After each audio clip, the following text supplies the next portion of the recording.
Do my best to try.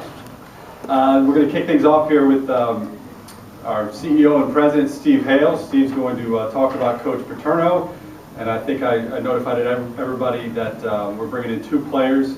Lynn, defensive back for Penn State, and Jack Crawford, defensive end, is actually on his way, so you'll be able to ask those two players questions about Coach Paterno. Steve? Thank you, Kevin.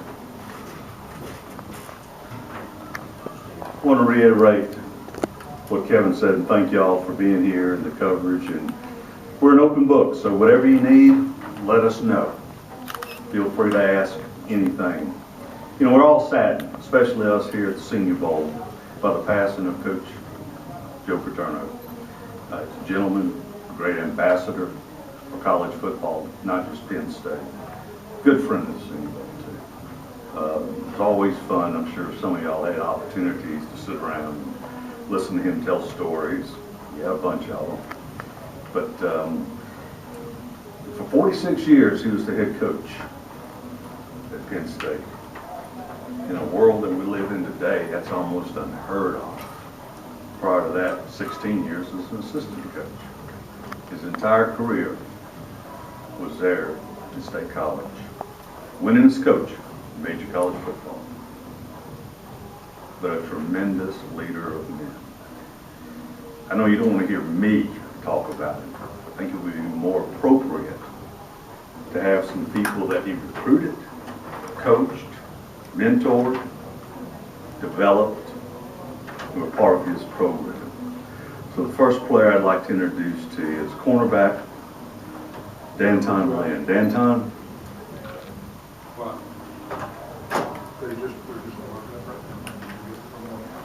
You want to make a one? This is Danton Lynn. Yep. Defensive back, Penn State. I know this is a tough day. Yes, sir. Thank you. Dan, if you want to just start off to talk about Coach, and then we'll open up for questions. Okay. You know, when I heard the news this morning, it was definitely really tough, especially being all the way down here. You know, not being able to be up there with all my teammates, all my classmates was real tough.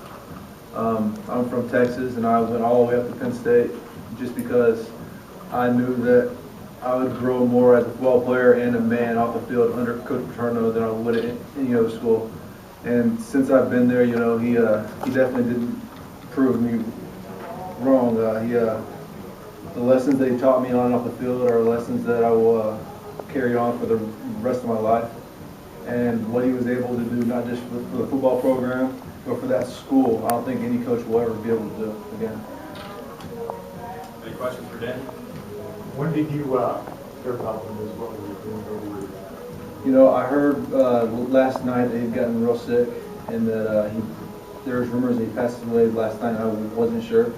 And then I heard for sure this morning after I ate breakfast that he had just passed away. Who told you? I got a text from my parents.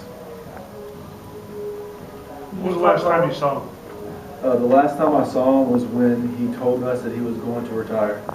And then later that night he was fired, and I didn't get the opportunity to see him again. He didn't come back to the football complex.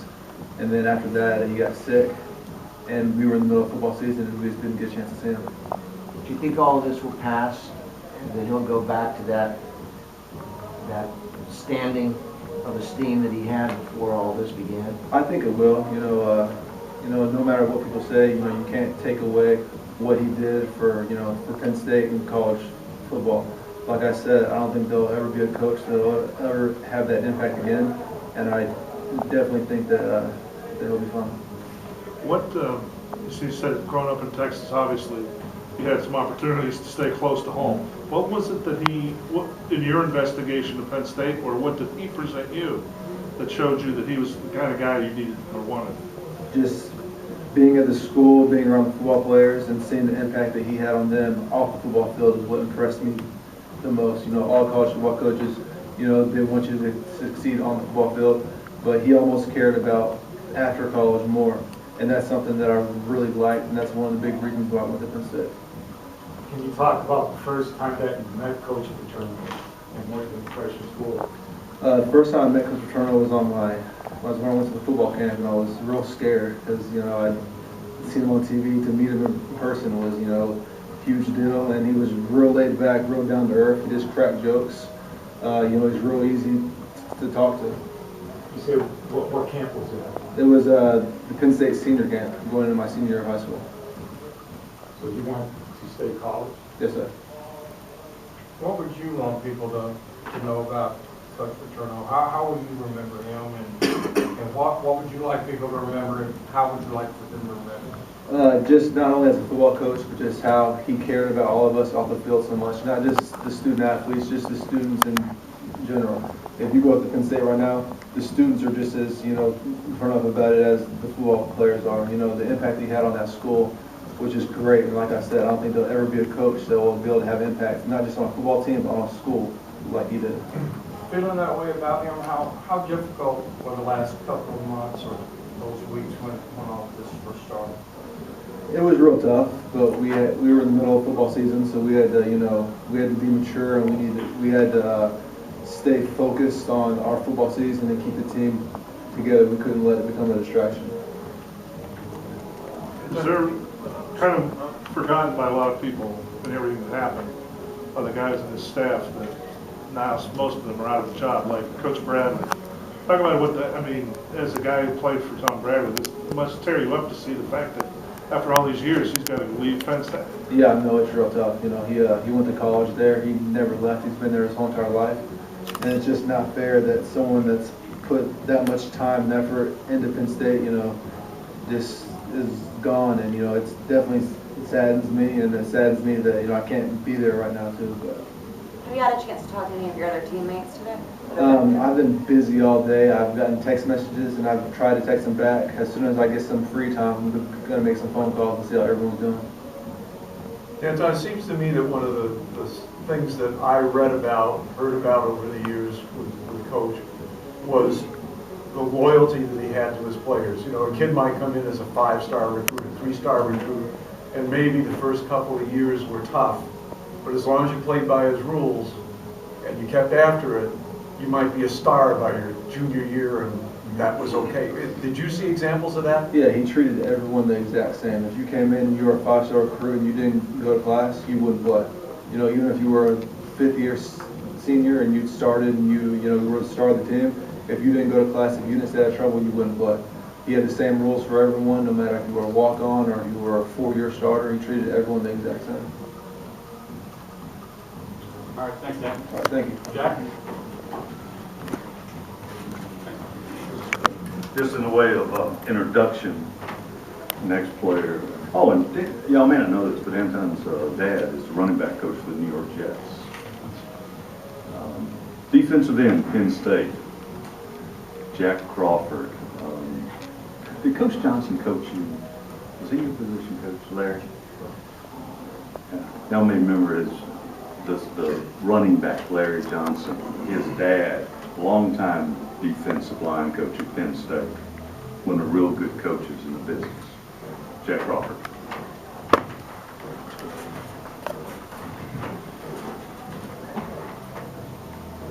Jack, what do you give your thoughts on Coach, and then we'll again open it up?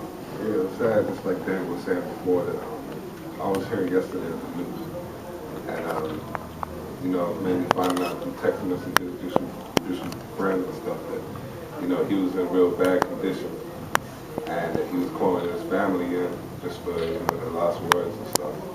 And I think what most people look at this situation as is tough because of the circumstances that happened. Being fired after 46 seasons as a head coach is devastating to him, and I feel like just from the inside looking out, that some people forget that he donated his whole life to the program, and it's mainly just the time and effort and everything that he donated to that school. People tend to look over pretty quickly, and they try and look at the negative what they think that happened. I have no idea what happened. I just go by, I don't really judge, I just go by what I know and what he told me in my experience. So it was tough to swallow. I think it was harder to swallow when he first got fired. But this is just kind of a sad moment for the whole Penn State family. Question? Jack, did the players feel any, well, whatever emotion, that the school seemed to turn its back so quickly on him? And all of you, the football program in general? Yeah, including there was the football program and the whole school. It seemed like all the students felt like all the trustees in the school kind of turned their back on it. And you know, I think that was just an initial reaction, you know, just out of frustration, anger. You know, people weren't really thinking about long term. They were just thinking about that they get our head coach is getting fired. He's an icon. He's an idol, a legend. You know, people look up to him.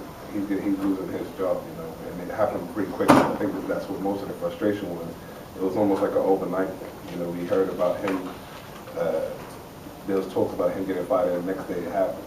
And so there was definitely some frustration towards the board of trustees of the school. But you know, I think eventually that's gonna die down. You know, sometimes in these situations, when people always want to point a finger, and people always want to find somebody to blame. But you know, it's one of those situations that it was tough to deal with either way. When was the last time that you saw him? Was it also at that meeting, or did you get a chance to speak with him? Yeah, he came in and spoke to the team, saying that he was retiring. Yeah, that was a tough meeting because it was, you know, real emotional. You know, mostly from the coach's point of view, like you're saying, Tom Bradley had been under Joe for 30 years. And a lot of the coaches have been taught by Joe and been under him for so long that they were emotional.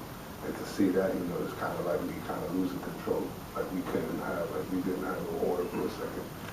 And yeah, that was the last time that we saw him. He just spoke to us and he told us that, you know, just to keep fighting. And, he said that we always going to be teammates.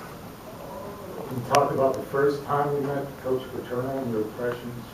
Yeah, I came up to Penn State, came up to the university to watch the spring game, and I got to meet him, and I got to speak with him alone. And you know, he just like that and said he's a real down to earth person. He's very humble. He has a set of beliefs, and he likes to stay by those. And I think he likes for his players to try to stay by those beliefs also. I mean, just to say, he just wants mostly for everybody to become a better person, a better man, and to take on their responsibilities with it, because to prepare them for the world outside.